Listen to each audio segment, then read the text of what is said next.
술 관련된 이야기 에피소드로 먼저 한번 좀 해서 거쳐서 한번 들어가 보도록 하겠습니다.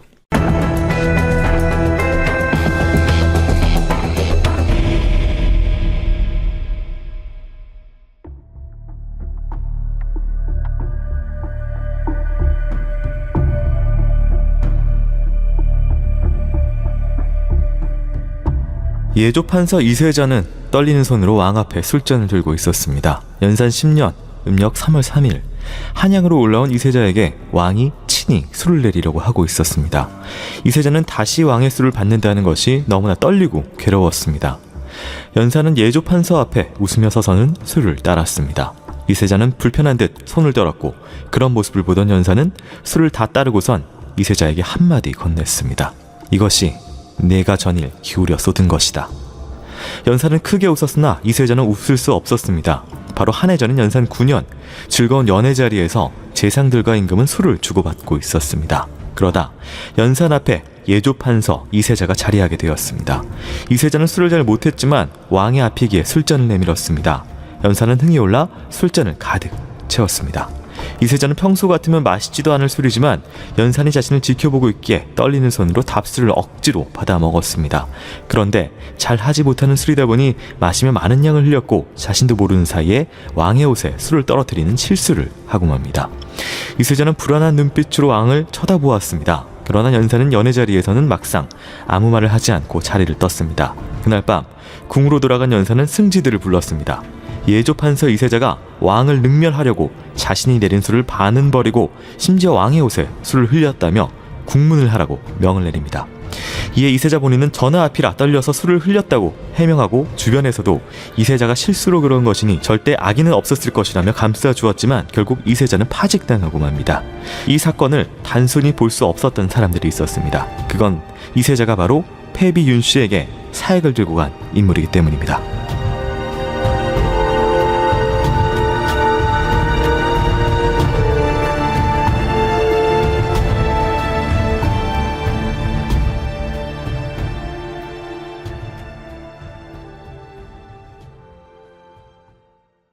네, 이세자라고 하는 예조판서가 술을 업고 그것 때문에 뭐 파직을 당하고 여러 가지 또 후에 일이 있었는데요.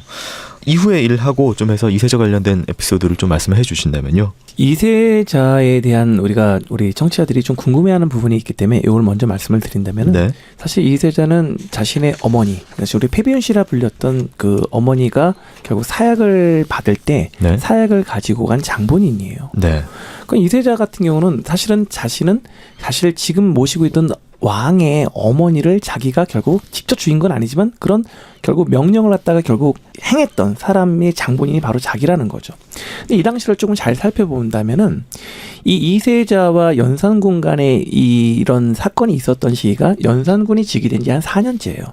그럼 이걸 제가 왜 이야기를 드리냐면은 이 당시는 지금으로 말하면 언론이 굉장히 힘이 강했습니다. 우리 청취자들 분께서 굉장히 지식이 높겠지만 대신과 대간을 잘 모르는 분이 많아요. 대신은 큰 공신들, 큰 신하라는 의미를 가지고 있고 지금의 어떤 조정의 권력을 쥐고 있는 사람들이라 본다면 대간은 젊은 선비들로서 바른 말을 하는 사람들이 대간이에요. 네. 근데 이제 그 당시에 대신들조차도 이런 대간 등의 어떤 바른 말을 하는 거에 대해서 상당히 어떤 곤욕을 치르고 그들을 무서워했던 분들이 많이 있거든요. 네. 근데 왕은 이 대간이 껄끄러운 거죠. 왜냐면 너무 바른 말을 왕에게도 서슴지 않게 하는 거죠. 하지만 이들에겐 경험이 있었어요. 그의 아버지 성종을 굴복시켰다는 경험. 그러니까 결국 너의 아버지도 우리가 굴복을 시켰어. 너도 우리에 의해서 결국 우리의 의도대로 우리가 만든 프레임대로 너는 움직여줘야 된다는 그런 부분이 있었습니다. 자, 이런 분위기 속에서 이세자 사건을 갖다가 결국 연산군이 뭔가를 갖다가 주도 면밀하게 작전을 짜는 듯한 의미가 있어요. 이세자에게 뭘 명하냐면은 어머니 패비윤 씨의 묘를 갖다가 이장하는 어떤 책임을 이세자에게 맡깁니다. 네. 그러면은 연산은 몰랐을까요? 자신의 어머니를 죽이러 가는데 사약을 가는 장본이 이세자라는 걸 알았다고요. 몰랐고 하기엔 말이 안 되는 그렇죠. 예. 우연이. 네. 이미 알았던 상태에서 아이러니하게도 이세자에게 이런 걸 시켰을 때 이세자가 느꼈던 마음은 어땠을까요? 좀 공포였을 것 같아요. 네. 야, 참 나는 악연도 있지. 내가 어떻게 나한테 이런 일을 시키지라는 부분이 있었을 거예요. 그런 가운데 이세자가 술을 못한다는 부분들은 이미 그 연산이 아버지와 함께 조정에서 같이 봐왔겠죠, 뭐. 같이 이미 네. 많은 정치를 하면서 아버지가 정치할 때 많이 참석을 많이 해봤기 때문에 연애나 이런 술자리도 많이 참석을 했었을 거라고 추정을 합니다. 그러니까 이세자가 술을 못한다는 걸 이미 알고 있었고 술을 일부러 따르고 있었는데 이세자가 그 술을 갖다 먹는 과정에서 술잔을 자꾸 술을 흘리는 거죠. 네. 결국 연산군은 묵인하고 넘어가지만 다음날 얘기를 꺼냅니다. 그것도 아주 의도적으로 꺼내요. 이 술을 갖다가 떨어뜨린 것은 왕에게 술을 떨어뜨린 것은 이건 불경한 죄가 아니냐라고 죄가 있어라고 말하지 않고 너는 어떻게 생각하냐고 물어보죠. 네. 근데 이때 대가는 당연히 이건 별거 아니었고요. 이세는 원래 술을 못합니다라고 말합니다. 그러니까 왕이 너희는 어찌하여 이렇게 왕을 갖다 능멸하는 능산지풍이라고 불러서 위를 능멸하는 기풍을 갖다가 너희는 이렇게 묵인하려 하느냐면서 그 사건을 연루시켜서 이거를 갖다가 처벌을 주장하지 않는 자를 갖다가 감옥에 가두게 돼요. 네. 그러면서 더 강력한 처벌을 갖다 요구하게 되자 이제 왕의 메시지가 정확히 알았던 대관들이 연이어서 이세자를 갖다가 파직하라는 어떤 상소를 올리는 결국 연산군의 아주 의도적인 어떤 정치적인 어떤 그 의도가 분명히 숨겨져 있는 부분이라고 볼 수 있습니다. 네. 이게 뭐 처음에는 그냥 얼핏 듣기에는 술잔을 흘렸다고 파직하고 어디 지방으로 보내고 이런 건 왕이 제정신인가라고 생각이 들 수가 있지만 이제 깔려있는 스토리를 보면 좀 다르게 해석도 가능한데요.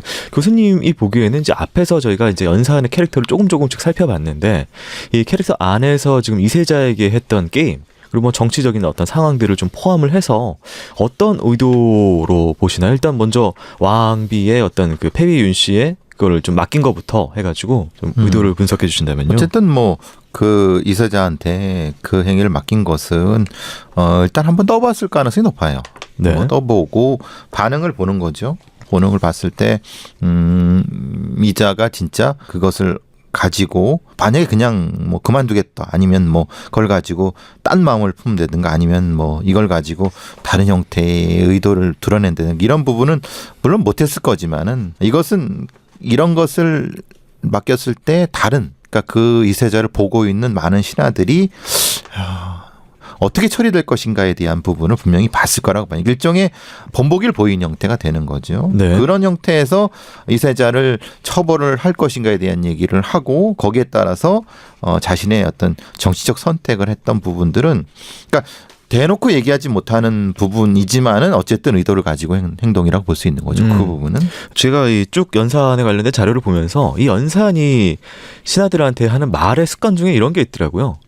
이런 게 있는데 경들은 어떻게 생각하시오? 그러니까 뭔가 잘못을 툭 던져놓고 조금 전에 그 라이언 선생님 말처럼 잘못을 누가 했는데 이걸 딱 던져놓고 이것은 어떤 죄라고 생각하시오? 이렇게 직접적으로 얘기를 하지 않고 쫙 툭 던지는 습관이 있더라고요. 그래서 그런 부분이 사실은 이제 연산이 당시에 취해져 있는 강하게 아까 힘이 없다고 하셨잖아요. 강하게 주장할 수 없는 그 정치적 입장 상황 안에서의 어떤 뭐 게임 같은 거, 정치 게임 같은 거라고 제가 좀 읽혀져서 지금 네. 제가 볼 때도 계속 그런 의미가 있는 게 뭐냐면 연산은 지금 계속적으로 이런 언론인들을 갖다가 두려워하는 대신들조차 다 이 언론인을 두려워하는 부분에 굉장히 불만이 많이 컸어요. 실제로 실록에 보면 이런 이야기를 합니다. 어떤 부분, 예를 들어서 이런 거야. 우리 김 PD가 오늘날 우리 총리로서 어떠했으면 좋겠어? 역량이 있어? 라고 물어봐요. 네. 그러면 그 역량이 있는지 없는지만 얘기를 하면 되는데 이런 얘기를 하는 거죠. 대관들이 말을 했는데 이런 사람이 이랬다고 합니다. 김 PD가 대관들이 말하는데 이랬다고 그래요. 하니까 연산군이 이런 얘기를 합니다. 너희들은 내가 김 PD의 역량을 물어봤는데 너는 어찌하여 그거에 대한 이야기를 하지 않고 대간의 말에 대한 이야기를 나에게 지금 들이대느냐라고 실록에 기록되어 있거든요. 네. 그만큼 연산은 대간의 권력에 대해서 상당히 민감했던 부분들을 가지고 있고요. 우리가 지금 이세자권에 대한 이야기를 하고 있지 않습니까? 사실 이세자를 그렇게 술을 흘렸다는 이유로 파직하고 다시 그냥 한번 내치면 돼요. 결론을 말하면 이세자는 결국은 죽어요. 네. 그러면 이런 사건을 가지고 야 너는 왕을 능멸하는 기풍을 가졌으니 죽어야 돼라고 하지 않고 다시 용서라고 다시 불러내거든요. 밀당을 엄청 하더라고요. 그러다가 다시 네. 결국 죽이는 이유가 그걸 불러낸 다음에 연산이 봤던 거는 그거예요. 이세자가 방면됐다는 얘기를 듣고 많은 사람들이 야 역시 연산이 그런 예전에 어머니를 죽인 거로 인해서 그랬던 건 아니야. 그냥 심술이 났던 거야 라고 안정감을 취하게 돼요. 그러면서 이세자가 돌아왔을 때 이세자의 집 앞에 정말 많은 사람들이 엄청나게 모여들어요. 연산군은 그런 보고를 받았을 것 같아요. 이세자의 집에 가서 이렇게 다시 모여드는 사람들에 대한 이야기들. 자신이 분명히 이세자는 불경한 죄를 졌다고 했음에도 불구하고 내가 용서해줬다는 이유 하나만으로 계속적으로 또 이세자 편을 드는 사람들을 하나씩 확인했고 나중에 결과로 보면은 그때 모여들었던 사람들의 상당수가 죽어요. 네. 그만큼 연산은 되게 주도 면밀했고 그런 하나하나 과정을 통해서 자신의 반대 세력을 제거해 나갔다고 보시면 됩니다. 네. 지금 이게 저희가 이게 1부가 지금 끝날 시간이 다 됐는데 2부에도 물론 다른 조금 더 이 기저에 있는 심리를 파악할 이야기들이 좀 남아 있는데요. 일단 앞부분의 이야기까지만 좀 살펴보면 굉장히 그 정치 게임에 능하다. 특히나 이제 한 번에 어떤 행동을 하는 게 아니라 이것을 내가 판을 던져놓고 어떻게 반응하는지를 살펴보는 게 굉장히 좀 저희가 생각하는 일반적인 연산의 이미지랑 굉장히 다른 점이네요. 이거 또 교수님께서 보시기에는 이제 어떤 이 행동 패턴을 보면 이 사람의 심리에 대해서 뭘 또 저희가 알 수가 있을까요? 어차피 처음에는 즉위 초에는 연산도 사실은 뭐 아직 정치적 경험이 없는 상태이기 때문에 두려웠던 부분이 많았던 거고 자신의 힘을 축적해 나가는 과정에서 여러 가지 이세제 사건이라든가 이런 부분들을 경험을 쌓으려고 하지 않았을까 생각이 좀 들어요. 이 사람의 입장에서는 그러니까 어쨌든 자기가 정치를 계속 해 나가야 되고 아버지처럼은 살지 않겠다. 말하자면 아버지가 상당히 뛰어난 왕은 왕이지만은 어쨌든 자기 부인도 못해갖고 죽게 만들었다는 부분에 대한 걸 알고 있었다고 하면은 아버지처럼은 살지 않겠다라고 하는데 그게 도대체 어떻게 살아야 되는지를 몰랐을 거는 구체적인 부분에서는 그러면 구체적인 부분을 만들어가는 상황. 그래서 물론 시행착오도 분명히 했을 거라고 봐요. 네. 근데 그러면서 이제 자신의 어떤 무엇인가의 역량을 키워나갔던 시기가 초반기 아니었을까 이런 생각이 좀 들어요. 네. 이게 뭐 거대한 두 축, 뭐 인간의 심리를 뭐 이제 규정하는 많은 것들이 있겠지만 사실 아버지와 어머니라는 거대한 두 축이 있는데 이것에 대해서는 사실 저희가 2부에서 조금 자세하게 살펴보기로 하고 이제 붉은 적삼에 관해서만 좀 던져놓고 저희가 좀 들어가 일부를 마무리해야 될 것 같아요. 이제 붉은 적삼 이야기는 연산 10년 갑자년에 이제 임사홍이라는 자가 연산을 찾아오면서 시작이 됩니다. 전하, 모국께선 엄숙이와 정소영의 모함으로 인해 돌아가시게 된 것이옵니다. 이러면서 이제 그날 밤 연산이 엄숙이와 정소영을 찾아가서 직접 때려서 죽였다라는 이야기가 있고요. 분노의 이성을 완전히 잃어서 칼을 들고 양 어머니인 자순디에게 가서 나와보라, 좀 나와서 저 좀 소자 좀 뵙자라고 이야기를 했다라는 분. 그리고 나서 이제 할머니인 인수대비에게까지 뭐 찾아가서 뭐 이런 얘기도 있어, 뭐 머리를 받아서 죽였다라는 이야기도 야사에는 있는데 뭐 이런 이야기도 좀 있고. 그리고 나서 결국 뭐 인수대비는 한 달 후에 숨을 거두게 되는 네, 이런 이야기가 있습니다. 그래서 이게 이후에 이제 갑자사와 피바람이 몰아친다라는 이야기가 있는데요. 이게 또 저희가 또 앞에서 봤던 행동하고 좀 다른 면이 있어서, 그러니까 연산이 했던 것이 어떻게 보면 좀 고도의 정치적으로 움직이는 포석으로 봤었는데 앞에서는 갑자기 또 여기서는 갑자기 폭주해서 막 그날 밤에 막 이런저런 일들을 앞뒤 없이 행해버리는 것처럼 또 묘사가 되잖아요. 그래서 실질적으로 이제 어머니의 죽음을 안 시점이 임사홍이 이렇게 일러 바친 이것이 맞느냐, 이거에 대해서도 이야기가 좀 있더라고요. 사실은 훨씬 전에 알았습니다. 사실은 이 연산이 어머니의 죽음에 대해서 안 것은 그 어머니의 그 아버지의 이름에 대한 이야기가 언급됐을 때, 이 윤기견이라는 사람이 누구냐라고 얘기했을 때, 연산이 알았던 사람은 이게 누구냐라고 질문했을 때 이게 패비 윤 씨의 아버지라는 이야기를 듣고 그때부터 연산이 상당히 그걸 충분히 알았고, 실록에 의하면 만약에 그게 자신의 그 어머니에 대한 이야기 아니라고 한다면은 결국 그날 하루 종일 음식을 갖다가 먹지 못했다라는 기록이 나올 리가 없거든요. 그날, 네. 예, 그런데 문제는 연산, 지금 우리 김 PD가 얘기한 것처럼 연산은 좀 다른 면을 보이고 있었다. 굉장히 어떤 즉흥적인 모습을 보이고 있다라고 하는데 저는 좀 반대 의견을 가지고 있는 게 뭐냐면은 네. 적대로 즉흥적이지 않았어요. 이날 한 행동이요. 그렇죠. 왜냐 이 네. 엄소영과 이 지금 정숙이 이 나름대로 후궁을 갖다가 결국 죽임에 이르게 됐던 것은 연산군의 어린 시절의 경험이 분명히 뚜렷한 거예요. 저도요. 어렸을 때 경험이 되게 어렸을 때 굉장히 오래 가거든요. 제가 어렸을 때 7살 때인가 어머니가 그 조그만 마루터에서 어머니가 그 이후는 굉장히 바쁘셨어요. 그래서 저는 어린 시절에 굉장히 혼자 보냈는데 그때 어머니가 복숭아를 깎아주면서 우리 영환이 이거 해야지 이거 하면서 같이 글자를 봐줬던 기억이 있거든요. 근데 네. 그 모습이 너무 선명한 거예요. 저한테는. 네. 연산은 그런 모습이 굉장히 선명했을 거예요. 어떤 모습이 선명하냐면 아버지가 자신의 어머니가 자신을 낳아요. 그리고 이제 아들을 세자를 낳았기 때문에 누구보다도 사실상 위치가 탄탄해졌거든요. 근데 그 이후에 보였던 아버지 행동은 정말 이해하기 힘들었던 거죠. 왜냐면 아버지는 그 이후부터 철저하게 어머니를 갖다가 조금 더 멀리하고 후궁들에게 괜히 빠져있는 모습을 보이게 되거든요. 네. 연사는 어린 시절부터 자라나면서 자신의 어머니가 아닌 저 여자는 분명 우리 어머니는 아닌데 그런 여자들과 굉장히 논의는 아버지의 모습을 봤었을 거예요. 네. 그리고 어린 시절이지만 어린애들이 되게 잘 알거든요. 의외로. 감각적으로 해서 우리 어머니가 아버지 때문에 굉장히 마음고생하는 어떤 그런 모습들도 분명히 봐왔을 것 같거든요. 그런 부분들이 어린 시절의 경험이 연산에 너무 뇌리에 강했던 것 같고 그런 부분들을 하나씩 가지고 있었던 거죠. 그리고 나서 자신이 좀 더 힘이 좀 더 강해졌을 때 이 갑자사가 있을 당시만 하더라도 연산이 거의 이제 힘을 완전히 쥐고 있는 상황이었기 때문에 네. 이런 자신이 이루려는 바를 갖다가 우리 아까 배 교수님께서 말씀했던 연산 초반 때는 그런 감정을 가지고 있지만 지금의 이런 섣불리 내가 어떤 그 칼을 갖다가 보이게 될 때는 내가 역공을 당할 수 있다고 생각을 했고 이 시점엔 내가 이렇게 행동을 해도 충분히 내가 승산이 있다고 생각을 했기 때문에 이건 다분한 연산의 어떤 아주 무서운 어떤 그런 정치적인 계산이 깔려있는 상황에서 살인을 저지를 수 있다고 봅니다. 아, 이제는 이렇게 해도 된다라고 판단이 섰었다. 그리고 한 가지 덧붙이자면 네. 연산이 직접 죽이지 않아요. 네. 정말 황당한 것은 뭐냐면은 연산이 얼마큼 의도적인 인물이냐. 그 죄인을 갖다가 밤늦게 이렇게 그 푸대자루 같은 거에 가둬놓게 하고 나서 네. 그의 아들들을 부릅니다. 아, 네. 그리고 이들은 분명히 나라를 갖다가 어지럽게 했던 죄인들이니 결국 니네가 어떤 막대기나 이런 걸 쇠붙이를 가지고 때려 죽이라고 그래요. 네. 두 아들은 한 명은 알았어요. 이것이 자신의 어머니라는 걸. 네네. 하지만 연산의 어떤 그런 폭정 앞에서 이거를 결국 때리지 않는다면 나라의 죄인이라고 분명히 왕이 규정한 상황에서 이걸 때리지 않는다면 이건 자기는 결국 반역이나 이 나라의 어떤 체제를 부정하는 거가 되는 거거든요. 네. 그래서 그 어머니인 걸 알면서도 결국 때려 죽이는 모습. 그리고 아들로 하여금 그 어머니를 죽이게 하는 네. 이런 면들을 봤을 때 글쎄 저는 배 교수님께 말씀을 전해주고 싶은 게 이런 면들은 어떤 범죄적인 어떤 잔혹성을 보이는 건데 이런 사람들의 심리는 뭔가요, 교수님? 복수죠.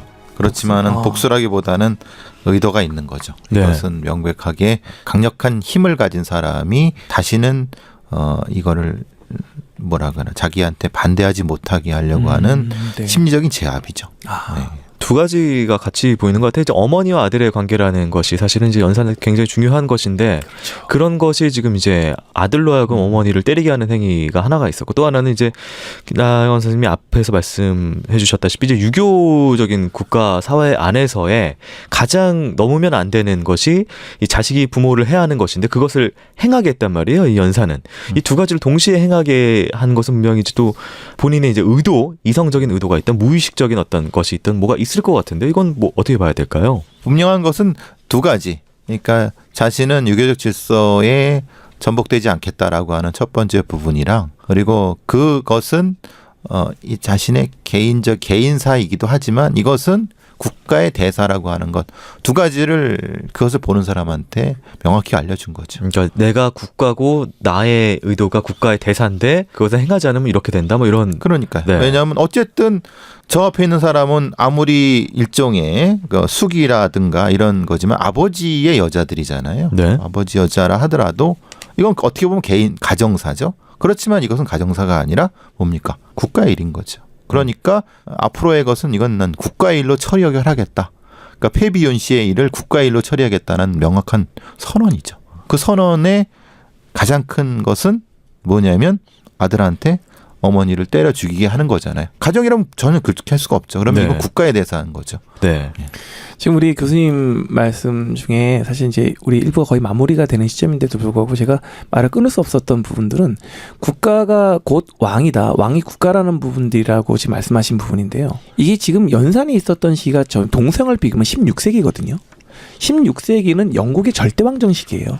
영국에도 엘리자베스 여왕이란 절대 국가, 절대 왕정. 그러니까 왜 엘리자베스 여왕은 사실 영국 정치사에서도 굉장히 길이 남은 인물이었는데 우리 연산은 결국 그렇게 하나의 폐륜의 어떤 군주로 이렇게 자리 잡을 수밖에 없었는가에 대한 어떤 어려서 좀 궁금점을 좀 가지게 되었어요. 근데 그러한 이유 중에 하나는 연산은 어린 시절의 어떤 그 트라우마에서 좀 벗어나지 못한 부분이 있던 것 같아요. 네. 그냥 자신의 어떤 그 경험에서 벗어나지 못해서 좀 더 미래지향적이고 사실은 조금 더 국민을 위한 어떤 그런 정치를 못했다는 게 좀 한계인 것 같아요. 좀 다음 2부에서 말씀을 드리긴 하겠지만 정말 이 연산군이 폐위당하고 결국 그 동생 진성대군 중종이 결국 궁궐로 입성했을 때 백성들이 눈물을 흘려가면서 정말 기뻐했다라는 부분들이 실록에 남아있거든요. 네. 그렇다는 것은 분명히 연산이 백성들의 어떤 마음을 얻는 데는 분명히 실패됐던 부분들은 결국 본인 입장에서 조금의 어떤 차이는 있을지 모르겠지만 그러한 사실 자체는 분명히 팩트라는 부분들을 말씀드리고 싶습니다. 네.